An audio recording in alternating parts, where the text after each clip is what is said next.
Hey guys, Eli Copperman here. Today I'm going to try something a little new. Now, I'm not the biggest fan of comic books, but I do like comic strips. However, there is one comic book series I do like in particular. It's the only graphic novel series that I enjoy, Bone.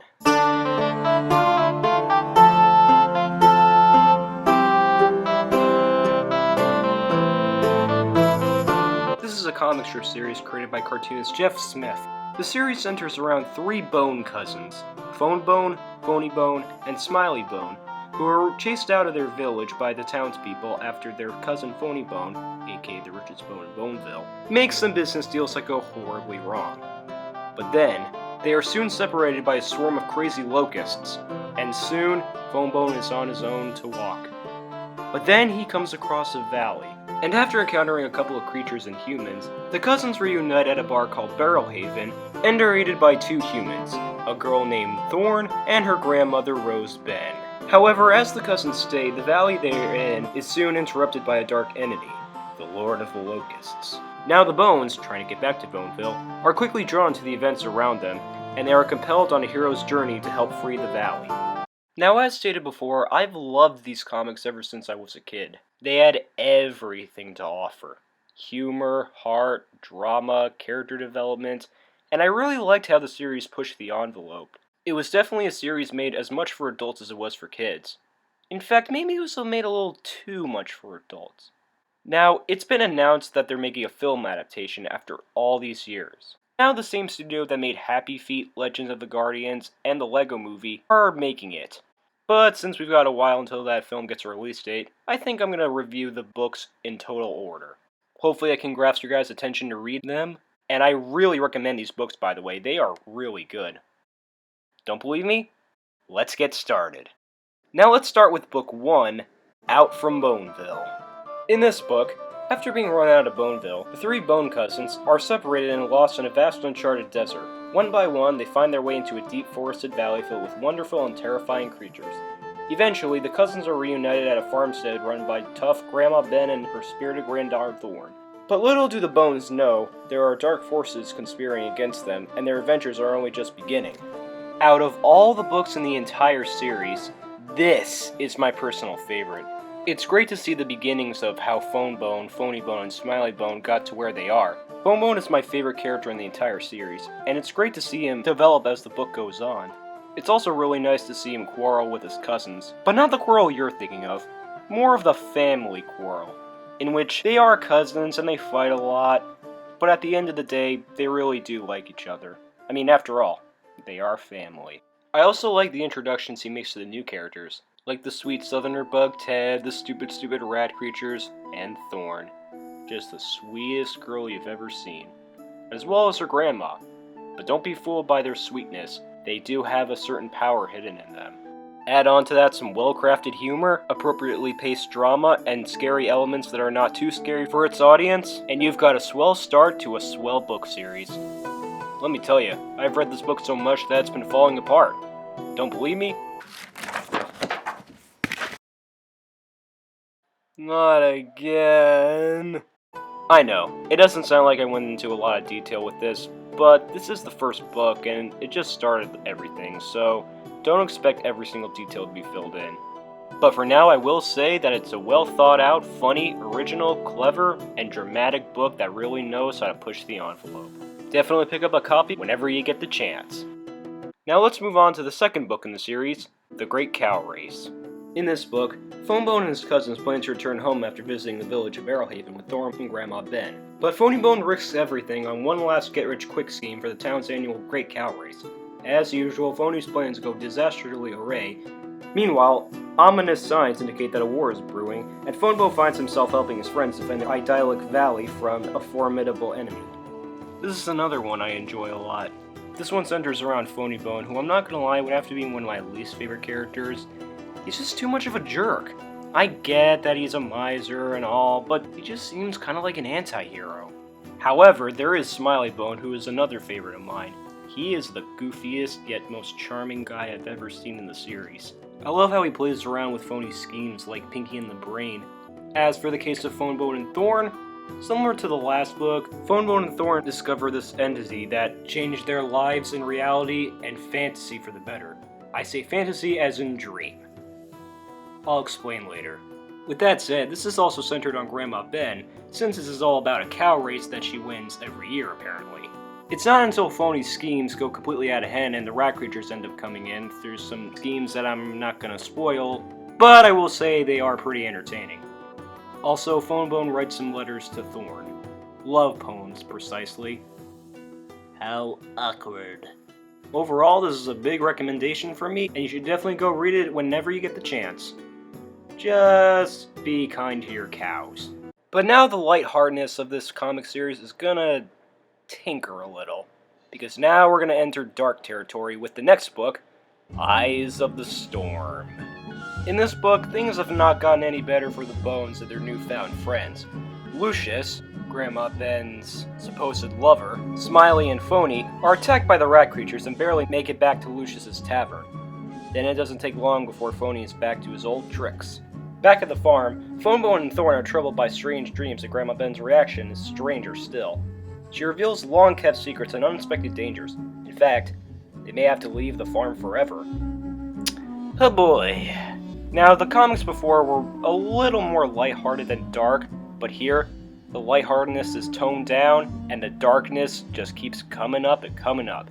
In fact, this is the point where the comics really start to get dark and suspenseful. This is where the dark entities that Phonebone and Thorn discovered develop more and more. Not only that, there's a little something Grandma Ben has been keeping from Thorn that will really surprise you. On top of the unpredictable twists, there's also some good comedy and drama given from Phonebone and Smiley-Bone as well as Lucius. Since this book starts to develop more about dragons and other mythical creatures, including the rat creatures, not only does Phony get quite greedy with his power over becoming, well, I don't want to spoil too much, it'll be brought up in the next book, but for now, let's just say that Phony is top of another brilliant scheme. As for Phonebone, Grandma Ben, and Thorn, during the storm, this is where the dark entity that Phonebone and Thorn were referring to starts to be explained by Grandma Ben. It turns out that she and Grandma Ben were disciples from a lost village, and soon they are off to Athea to reconcile, as well as taking a stop to Barrelhaven. Like I said, this one would have to be the first real dramatic out of all the series, as Grandma Rose Ben reveals one of the most shocking secrets to Thorn and Phonebone that really explains a lot. It even helps that the comedy doesn't contrast with the drama too much, and they're able to play off each other really well. Unsurprisingly enough, I recommend this, especially if you're in the need for a good twist. On to the next book, which is The Dragon Slayer. In this book, as the forces of evil are growing stronger, Phonebone and Thorn end up in Barrelhaven where Phonebone has taken over. Further secrets from Thorn's past are revealed, and Phonebone appoints himself the town Dragon Slayer. And the deepening hostilities in between the inhabitants of the valley and the rat creatures and their allies increase. Yup, that was Phony's scheme all along. Now, Phony is a person who has never really learned his lesson, but this is one of the times where he does come close at the end, proving that absolute power corrupts absolutely. Oh yeah, and the dragon in this series, he may seem calm and collective, but he is pretty dangerous on the inside. This is also where Thorn starts to develop more and gets a little more revolted over what Grandma Ben told her, especially when it comes to the developing dreams she has. Phonebone even finds a new friend, a baby rat creature named Bartleby, or so to what Smiley names it. And speaking of the rat creatures, this is where they, along with the Lord of the Locusts and its counselor, the Hooded One, really start to set forth out to attack the village people. At least Phonebone and Smiley weren't there, since they decide to return the rat creature to the mountains, but run a little too far away. This is also one of the points in the series when Phonebone really bonds with his cousins, but he bonds more with Smiley than he does with Phony, and even when he does, it's not really all fun and games since, well, he and Phony have different appeals. One is more smart, caring, and actually gives a damn about what's right and wrong, and the other is too greedy and full of himself. It really creates a certain bond between them, and you swear that they felt more like brothers than cousins. Same can actually be said for Smiley-Bone. However, despite being goofy and a little dumb some of the time, he still has a big heart and he really cares about his cousins. This is definitely one to read to really get into the twists and plot turns that the series offers. Now it's time for the next book, Rockjaw, Master of the Eastern Border. This book focuses on the journey of Phonebone and Smiley-Bone. They travel to the mountains to return the baby rat creature, aka Bartleby, to be back on his own kind. On the way, they are interrupted by Rockjaw, who the boat mispronounces Rockjaw, a giant and enigmatic mountain lion. They spend the rest of their journey teamed up with a band of orphans to escape Rockjaw. On the adventure, Phonebone and Smiley-Bone also have to escape the leader of the rat creatures, King Doc. I'm not gonna lie, this was always my least favorite out of the whole series. Don't get me wrong, it's a good book, but this one just felt the least compelling, the more straightforward, and to be honest, a little like a filler book. The orphans that the Bones meet are decent, but we don't learn a lot about them, aside from a few stuff they mentioned about dreams. And this is where the two stupid rat creatures come back, and they're alright in this book, but you can tell that they're pretty lame. At least Bartleby shows to be a rather kind creature. I call this a filler book because it sort of breaks away from the actual story that the series offers. It does give a bit of recollection in the forest, but that's it. And then there's Rockjaw himself, or Rockjaw, whatever. Honestly, I really don't care much about this guy. He can be a threatening villain, and he does give some good exposition here and there, but the guy reminds me too much of Scar from The Lion King. He's pretty forgettable, and the book doesn't really develop him per se. We don't even know where the heck he comes from. But in terms of positivity, the dreaming illusions are very creative and original. Especially the idea of seeing a real illusion even though it's not real. Also, it is nice to see the two rat creatures tell more about their past and the rat creature clan and the Lord of the Locusts and stuff. And it is pretty heartbreaking at the end when Smiley has to let Bartleby go. So I do recommend this, but don't keep your hopes up too high.